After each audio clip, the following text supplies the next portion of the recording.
Bismillahirrahmanirrahim. Assalamualaikum warahmatullahi wabarakatuh. Alhamdulillahi rabbil alamin. Hamdan katsiran tayyiban mubarakan fih kama yuhibbu rabbuna wa yardah.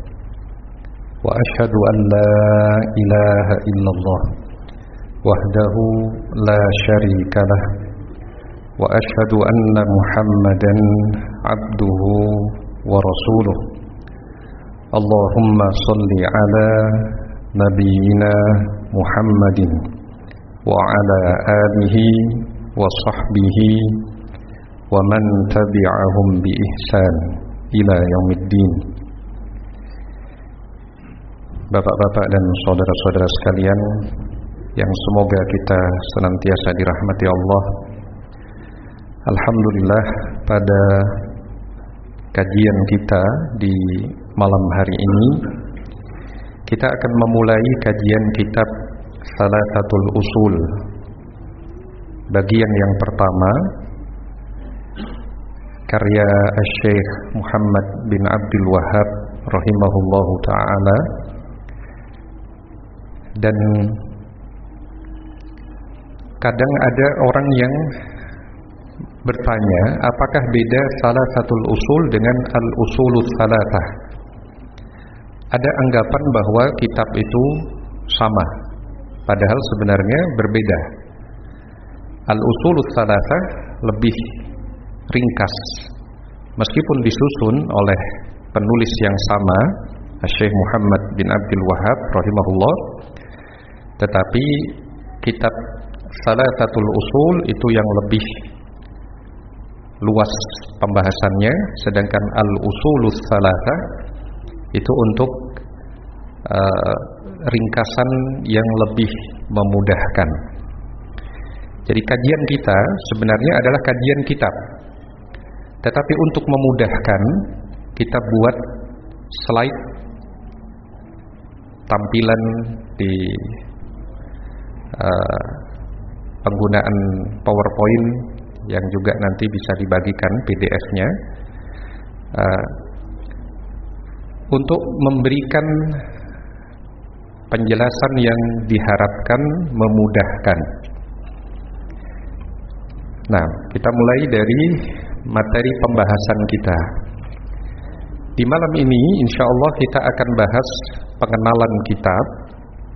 Kemudian kita berkenalan juga dengan kitab-kitab rujukan, syarah.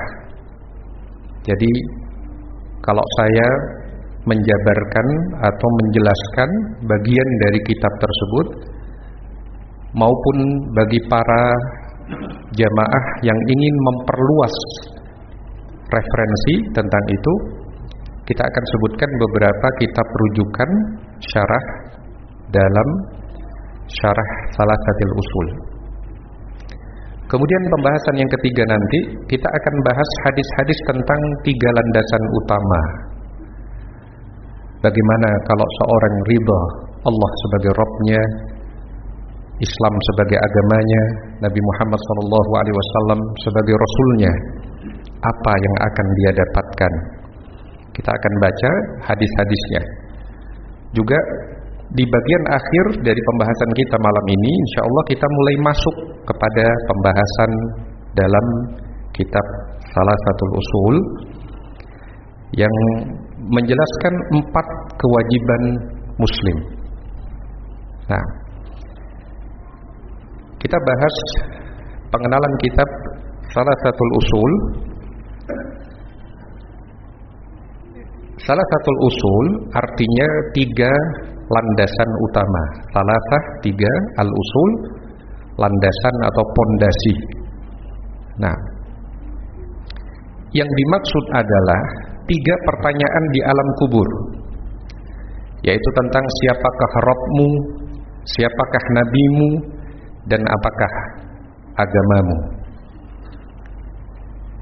Berisi penjelasan tentang dasar-dasar yang harus diketahui setiap muslim dalam mengenal Rabbnya, mengenal nabinya dan memahami agama Islam dengan dalil. Memahami agama Islam dengan dalil. Penyusun kitab ini adalah Syekh Muhammad bin Abdul Wahhab rahimahullah, wafat tahun 1206 Hijriah, atau kalau dalam Masehi 1793 Masehi. Nah, yang biografinya telah dibahas saat kajian Al-Qawaidul Arba', 4 kaidah dalam memahami tauhid dan kesyirikan. Ini sudah pernah kita kaji di Masjid Taman Bahagia juga beberapa waktu yang lalu. Nah, kemudian kita masuk kepada rujukan atau referensi. Kalau kita mengkaji salah satu usul, apa contoh karya-karya ulama dalam mensyarah?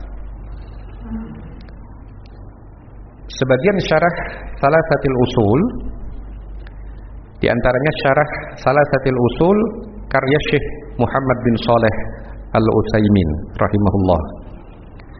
Sebuah syarah yang Masya Allah, yang cukup komprehensif pembahasannya. Kemudian juga ada Hasyiyah Salasatil Usul Libni Qasim. Ini termasuk hasyiyah atau penjabaran yang cukup tua, ya, bukan kontemporer, tapi termasuk bagian dari cucu murid Syekh Muhammad bin Abdul Wahhab rahimahullah. Kemudian ada syarah Salasatil Usul karya Syekh bin Baz rahimahullahu taala, seorang imam besar di abad kita, Syekh Abdul Aziz bin Abdullah bin Baz rahimahullah, yang pernah menjadi rektor Universitas Islam Madinah di awal-awal masa berdirinya. Demikian juga pernah menjadi pimpinan Al-Lajnah Ad-Daimah di Saudi Arabia. Seorang ulama besar yang disegani oleh kawan maupun lawan. Juga memiliki karya syarah Salasatil Usul. Kemudian juga syarah Salasatil Usul karya Syekh Shalih Al-Fauzan. Syekh Shalih Al-Fauzan hafizahullah masih hidup di masa ini, seorang ulama besar di Saudi. Kalau kita sebut ulama yang masih hidup, kita mendoakan hafizahullah, semoga Allah menjaga beliau. Bagi yang sudah meninggal, kita doakan rahimahullah, semoga Allah merahmatinya. Nah, jadi Syekh Shalih Al-Fauzan juga memiliki syarah Salasatil Usul. Kemudian juga ada karya Syekh Ahmad bin Yahya An-Najmi, At-Ta'liqat ala Salasatil Usul, karya Syekh Ahmad bin Yahya An-Najmi, seorang ulama besar yang telah meninggal, salah satu guru dari Syekh Rabi bin Hadi Al-Madkhali. Kemudian ada syarah Salasatil Usul karya Syekh Muhammad bin Ibrahim Al-Syekh. Syekh Muhammad bin Ibrahim Al-Syekh ini mufti Saudi sebelum Syekh bin Baz, bahkan termasuk guru dari Syekh bin Baz, juga punya syarah Salasatil Usul. Kemudian juga syarah Salasatil Usul karya Syekh Muhammad Aman Al-Jami rahimahullah. Juga ada kitab syarah Salasatil Usul karya Syekh Ubaid Al-Jabiri rahimahullah, seorang ulama Madinah yang sudah meninggal, berjudul Ithaful Uqul bisyarh Salasatil Usul. Nah, semua kitab-kitab ini, dan sebenarnya masih ada kitab-kitab syarah yang lain, ya, menunjukkan bahwa kitab Salasatul Usul sebuah kitab yang agung, yang kemudian banyak ulama setelahnya memberikan perhatian besar di dalam mensyarah. Syarah itu maksudnya menjabarkan, menjelaskan, menguraikan, itu syarah maknanya. Nah, dan kitab-kitab ini sebenarnya alhamdulillah sekarang begitu mudah kita dapatkan PDF-nya, tapi memang dalam bahasa Arab, sehingga ini mestinya memacu kita untuk lebih bersemangat di dalam meningkatkan kualitas keilmuan kita. Bertahap kita mulai belajar dari mengenal tulisan Arab, membaca secara benar, kemudian belajar bahasa Arabnya, kemudian belajar akidahnya, ya. Ini semua adalah kebutuhan mendasar bagi setiap muslim. Nah, ini contoh beberapa referensi yang bisa dijadikan rujukan ketika kita mempelajari salah satu usul. Berikutnya kita akan bahas hadis pertanyaan di alam kubur. Hadisnya riwayat Abu Dawud dari sahabat Al-Bara bin Azib radhiyallahu anhu.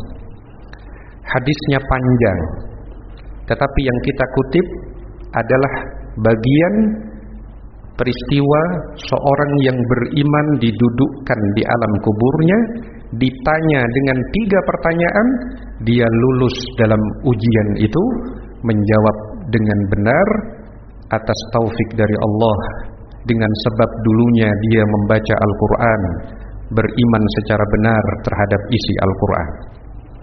Disebutkan dalam hadis Al-Bara bin Azib riwayat Abu Dawud, Rasulullah sallallahu alaihi wasallam bersabda, "Wa ya'tihi malakani," lalu datang 2 malaikat, "fayujlisanihi," mendudukkannya, "fayaqulani," dan kedua malaikat itu berkata, "Man rabbuka?" Siapa Rabbmu? "Fayaqulu rabbi Allah." Orang beriman itu mengatakan, "Rabbku adalah Allah." Dikuatkan oleh Allah. Allah lah yang mengokohkan dia ketika menjawab pertanyaan itu. Dan di antara sunnah, kalau selesai penguburan, jangan segera beranjak ketika ada saudara kita baru dikuburkan. Kita mendoakan Allahumma gfir lahu, Allahumma sabbithu kalau laki-laki. Ya Allah ampuni dia, ya Allah kokohkan dia. Kalau dia perempuan, Allahumma gfir laha, Allahumma sabbitha. Ya Allah kokohkan dia, ya Allah ampuni dia, ya Allah kokohkan dia. Nah, jadi ketika ditanya oleh 2 malaikat, siapa Rabbmu? Orang beriman itu menyatakan, Rabbku adalah Allah. Fayaqulani lahu, kedua malaikat itu berkata, ma dinuka, apa agamamu? Fayaqulu dini al-Islam. Maka orang beriman itu menyatakan, agamaku Islam.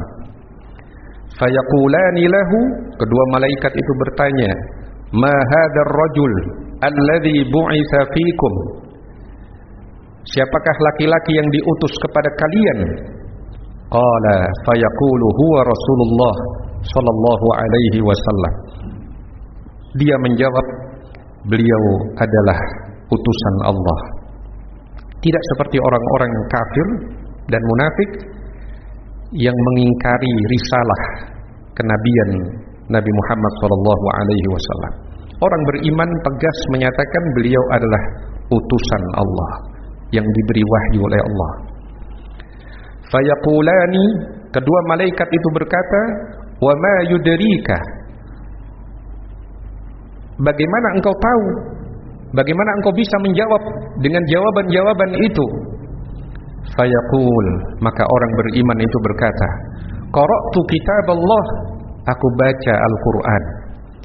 Fa amantu bihi, kemudian aku beriman dengannya. Wa saddaqtu, dan aku benarkan isinya. Nah, maka ini juga menunjukkan pentingnya kita memahami isi Al-Quran, kitab Allah, sebagai landasan kita dalam beriman dan beramal soleh, menjadi sebab keselamatan kita di alam kubur nanti. Ini hadis yang pertama, menunjukkan 3 landasan utama yang dibahas di dalam salah satu usul. Ini memberikan penekanan kepada kita pentingnya hal itu. Ya. Berikutnya ada hadis riwayat Muslim dari Al-Abbas bin Abdul Muttalib. Hadis riwayat Muslim dari Al-Abbas bin Abdul Muttalib, paman Nabi Al-Abbas yang meriwayatkan hadis ini. Nabi sallallahu alaihi wasallam bersabda, "Dzaqa ta'mal iman man radiya billahi rabba wa bil islami dina wa bi Muhammadin rasulah dzaqa ta'mal iman, akan merasakan manisnya iman. Man radiya billahi rabbah, orang yang ridha Allah sebagai Rabbnya, wa bil islami dina, Islam sebagai agamanya, wa bi Muhammadin rasulah, dan dia meyakini Muhammad sallallahu alaihi wasallam sebagai Rasul Allah. Nah, manis keimanan itu dirasakan kalau dia ridha Allah sebagai Rabbnya. Aku ridha Allah sebagai penciptaku, pengatur hidupku, yang mematikan dan menghidupkan aku. Dialah satu-satunya yang berhak aku ibadahi. Aku ridha dengan itu. Aku ridha Islam sebagai agamaku. Segala aturan-aturan Islam begitu besar kemaslahatannya, yang justru jika seorang berpaling dari Islam akan mencelakakan dirinya sendiri. Aku ridha Islam sebagai agamaku. Aku ridha dan bersyukur ketika Islam menjadi bagian dari kehidupanku, yang mengatur hidupku diatur dalam aturan Islam. Aku ridha Muhammad sallallahu alaihi wasallam sebagai utusan Allah, yang beliau menyampaikan dengan penuh amanah. Beliau adalah manusia terbaik yang kita mendapatkan begitu besar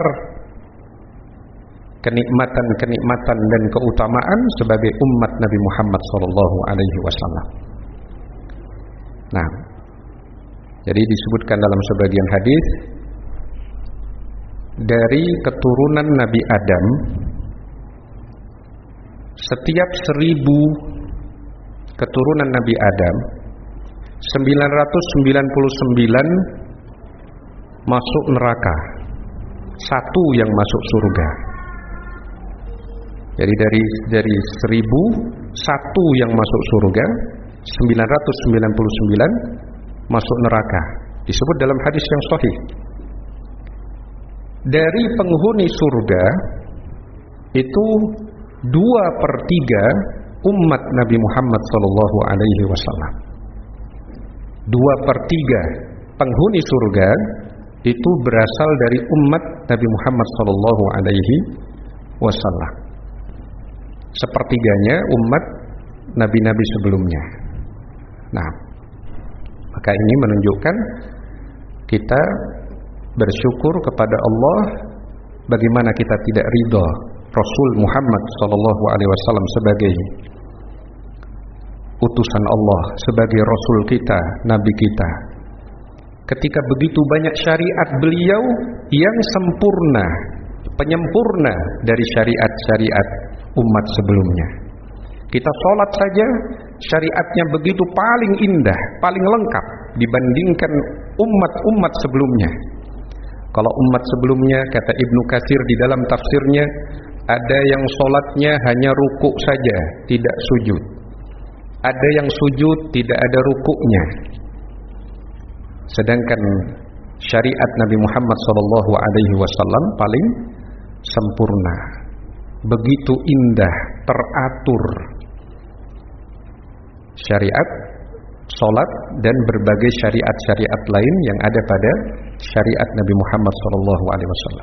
Barang siapa yang ridha Allah Rabbnya, Islam sebagai agamanya, Muhammad SAW sebagai utusan Allah, maka dia akan merasakan manisnya iman sesuai dengan hadis riwayat Muslim dari Al-Abbas bin Abdul Muttalib.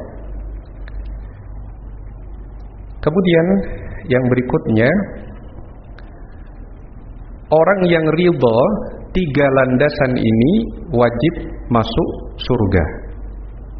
Kalau tadi hadisnya di dunia dia merasakan manisnya iman, merasakan manisnya ibadah, mendekat kepada Allah, begitu nyaman, tentram, menyejukkan jiwanya. Kalau hadis berikutnya adalah hadis yang kalau orang ridha Allah sebagai Rabbnya, Islam sebagai agamanya, Nabi Muhammad sebagai utusan Allah, maka dia wajib mendapatkan surga. Dalam hadis dari sahabat Abu Sa'id Al-Khudri, riwayat Abu Dawud, Rasul sallallahu alaihi wasallam bersabda, "Man qala raditu billahi rabbah wa bil islami dinah wa bi Muhammadin rasulah wajabat lahul jannah." Barang siapa yang mengucapkan raditu billahi rabbah, aku ridha Allah sebagai Rabbku, wabil islami dina, Islam sebagai agamaku, wabi Muhammadin rasulah, dan Muhammad sebagai utusan Allah, wajabat lahul jannah, wajib baginya surga. Nah, ini hadis riwayat Abu Dawud dari Abu Sa'id Al-Khudri radhiyallahu anhu. Kemudian yang terakhir pembahasan kita di malam hari ini, kita baru masuk kepada matan Thalathatil Usul. Ya, kalau di slide saya sebutkan matan Thalathatil Usul di bagian bawah dalam kurung matan Thalathatil Usul. Ini menunjukkan bahwa itu ucapan dari Syekh Muhammad bin Abdul Wahhab rahimahullahu taala. Beliau mulai dengan ucapan Bismillahirrahmanirrahim, dengan nama Allah yang Maha Pengasih lagi Maha Penyayang. Beliau membuka risalahnya dengan basmalah, sebagaimana ini adalah yang menjadi teladan yang ada di dalam Mushaf Al-Quran. Mushaf Al-Quran, ketika kita baca dari awal, kita buka dari awal, Mushaf Utsmani itu diawali dengan Bismillahirrahmanirrahim. Demikian juga ketika Nabi Muhammad SAW mengirim surat kepada berbagai pimpinan-pimpinan kafir mengajak kepada Islam, risalah itu diawali dengan tulisan Bismillahirrahmanirrahim, dengan nama Allah yang Maha Pengasih lagi Maha Penyayang. Contoh Nabi sebelumnya, Nabi Sulaiman ketika mengirim surat kepada Bilqis, pimpinan Saba, ya, wanita pimpinan Saba, di dalamnya juga mengandung kalimat Bismillahirrahmanirrahim. Nah, maka para ulama ketika memulai tulisannya itu diawali dengan tulisan Bismillahirrahmanirrahim. I'lam, ketahuilah, ya. Setelah Bismillahirrahmanirrahim, Syekh Muhammad bin Abdul Wahhab rahimahullah menyatakan, I'lam, ketahuilah, rahimakallah, semoga Allah merahmati Anda, semoga Allah merahmatimu. Ya. Ini menunjukkan bahwa landasan dakwah kita itu sebenarnya adalah harapan agar kaum muslimin mendapatkan rahmat Allah. Kita berdakwah itu, kita berharap kaum muslimin semuanya mendapat limpahan kasih sayang Allah Subhanahu wa taala. Disebutkan oleh Syekh Muhammad bin Abdul Wahhab di sini, rahimakallah, semoga Allah merahmatimu.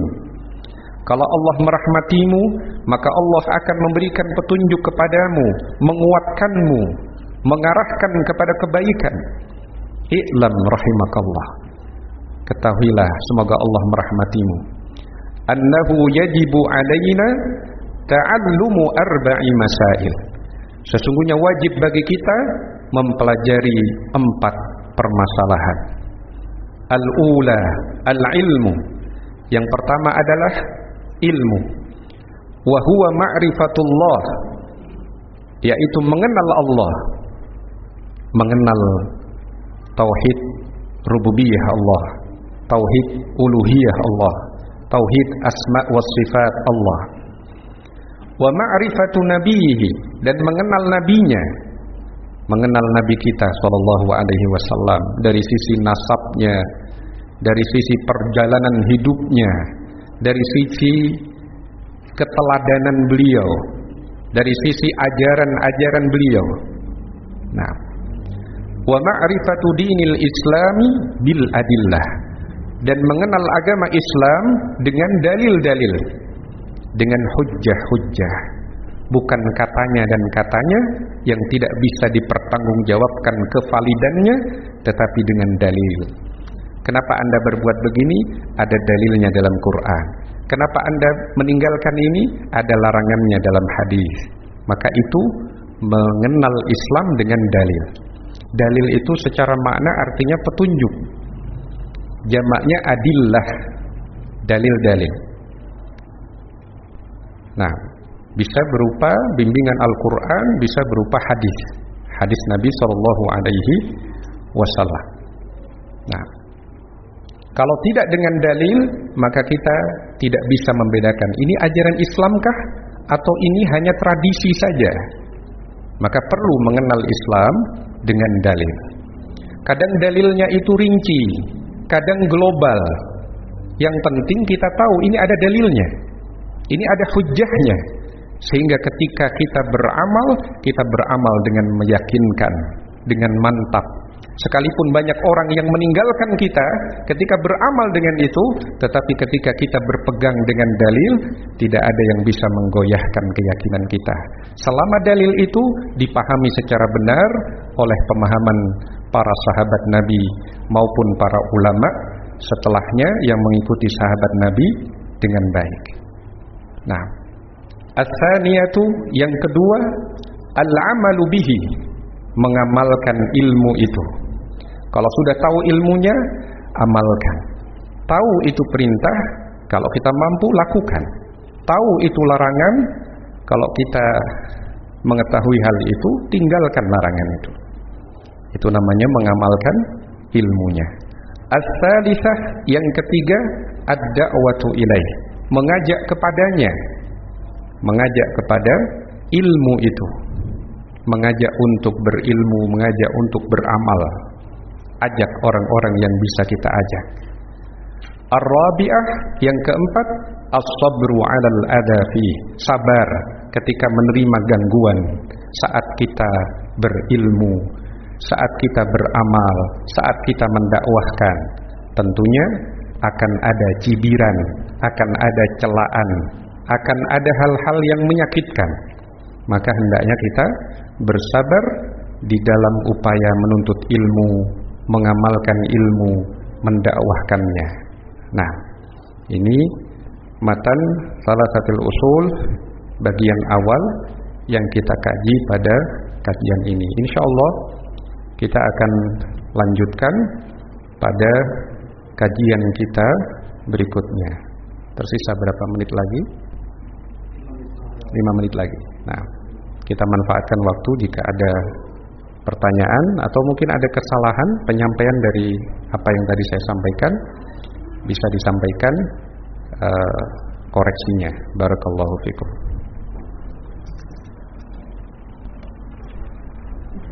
Silakan kalau ada pertanyaan, boleh pertanyaan terkait dengan materi kita atau mungkin pembahasan fikih juga boleh. Nah, ya. Apakah di alam kubur itu hanya sebatas pertanyaan 3 perkara itu? Selain itu, apa tidak ada pertanyaan yang lainnya dari malaikat?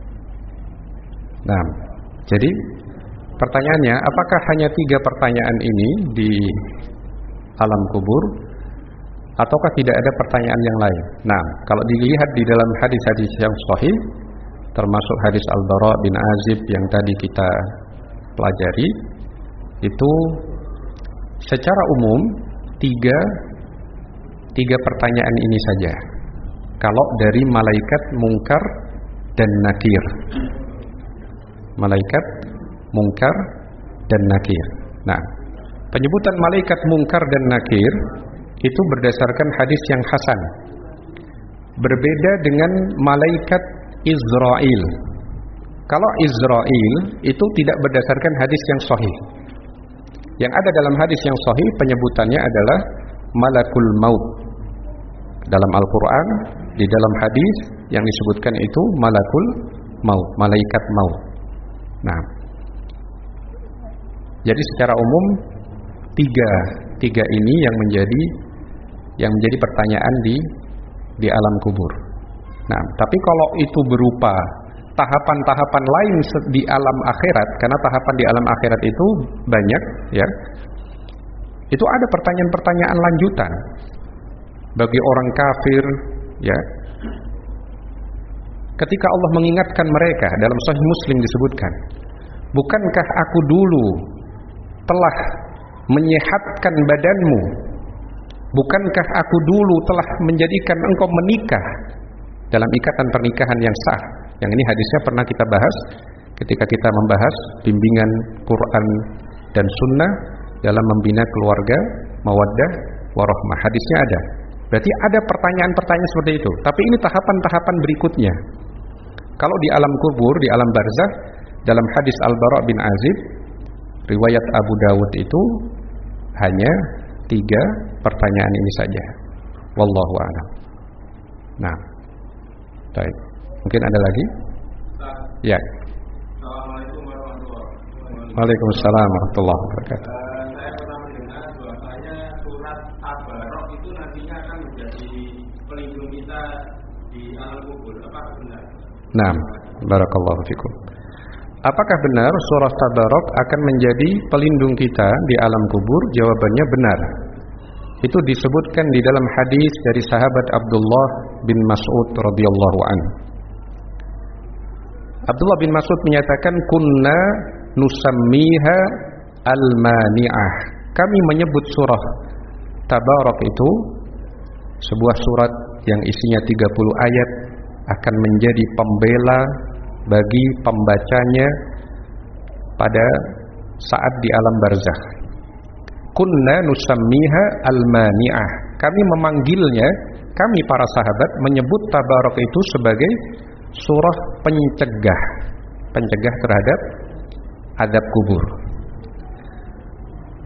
Bagaimana supaya bisa bermanfaat bacaan Tabarok kita, dibaca di waktu malam, dipahami maknanya, ya, diamalkan kandungannya. Jadi kalau di dalam fatwa Syekh bin Baz rahimahullah, walaupun Syekh bin Baz berpendapat atau meragukan kesahihan riwayat itu, tetapi jikapun hadis itu sahih, kata Syekh bin Baz, maka maknanya adalah bagi orang yang konsisten membacanya, kemudian memahami isinya dan mengamalkan kandungannya. Sepertinya kita dahulu pernah membahas surah Al-Mulk ini dalam tafsir kita. Tetapi kalau suatu saat diperlukan untuk dibahas lagi, bisa dipertimbangkan untuk kita kaji ulang kajian 30 ayat dari surah Al-Mulk. Nah, dan surah Al-Mulk itu dibaca di waktu malam, rentang malam dari sejak maghrib sampai subuh. Kapanpun kita baca surah Al-Mulk itu secara konsisten, maka ini akan menjadi sebab kita terhindar dari azab kubur. Nah, baik. Satu lagi mungkin ada yang perlu disampaikan. Sepertinya sudah masuk waktu Isya. Kita cukupkan di sini, kurang lebihnya saya mohon maaf. Insyaallah kita lanjutkan pada kajian berikutnya. Dan sepertinya Pak Ibrahim sudah membagikan sebelumnya materi ini, ya. Dan insyaallah kita usahakan sebelum kajian materinya sudah selesai, sehingga antum bisa baca terlebih dahulu. Kesempatan ketika ada kajian, mungkin ada kesalahan ketik di sana, ada kesalahan referensi, ada kesalahan nukil, itu bisa dijadikan bahan koreksi saat kajian. Subhanakallahumma wa bihamdika asyhadu an la ilaha illa anta astaghfiruka wa atubu ilaik. Wa sallallahu wa sallama ala nabiyyina Muhammadin wa ala alihi wa sahbihi ajmain. Wassalamu alaikum warahmatullahi wabarakatuh.